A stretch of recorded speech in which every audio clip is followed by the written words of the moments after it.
தீபாவளி பண்டிகை நெருங்குவதையொட்டி புதுக்கோட்டை மாவட்டம் பொன்னமராவதி சுற்றுவட்டார பகுதிகளில் காவல்துறையினர் ரோந்து பணியில் ஈடுபட்டனர்.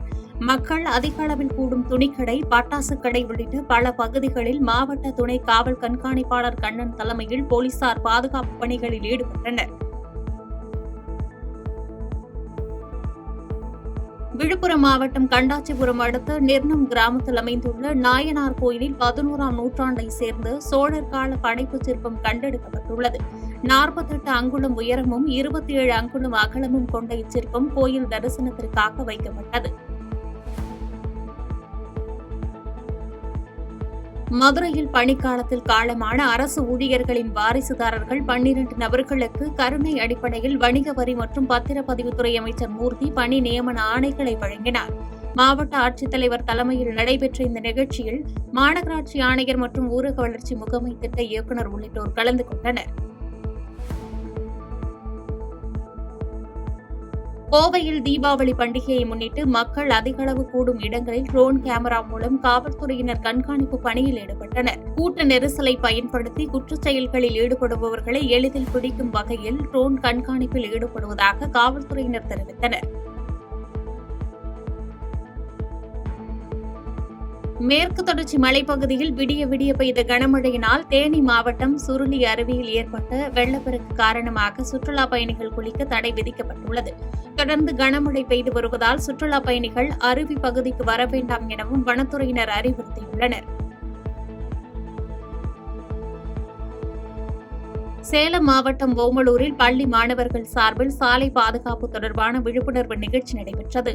மது அருந்தி வாகனம் ஓட்டக்கூடாது, ஹெல்மெட், சீட் பெல்ட் உள்ளிட்டவைகளை அணிந்து வாகனங்களை இயக்க வேண்டும் என்று வலியுறுத்தி 2 கிலோமீட்டர் தொலைவிற்கு ஸ்கேட்டிங் செய்து மாணவர்கள் விழிப்புணர்வு ஏற்படுத்தினர். நீலகிரி மாவட்டம் குன்னூர் சுற்றுவட்டார பகுதிகளில் கொட்டி தீர்த்த கனமழையால் பல இடங்களில் மண் சரிவு ஏற்பட்ட நிலையில் மின்சாரம் துண்டிக்கப்பட்டது. தொடர்ந்து மரம் சாய்த்து மண் சரிவு ஏற்பட்ட இடங்களில் தீயணைப்புத் துறையினர் மற்றும் காவல்துறையினர் மீட்பு பணியில் ஈடுபட்டனர். புதுக்கோட்டை மாவட்டம் ஆலங்குடி அருகே அரசுக்கு சொந்தமான இடத்தை ஆக்கிரமிப்பு செய்ததுடன் அங்கிருக்கும் ஆழ்துளை கிணறையும் செயல்பட விடாமல் தனிநபர் தடுப்பதாக குற்றம் சாட்டி பொதுமக்கள் சாலை மறியல் போராட்டத்தில் ஈடுபட்டதால் பரபரப்பான சூழல் நிலவியது.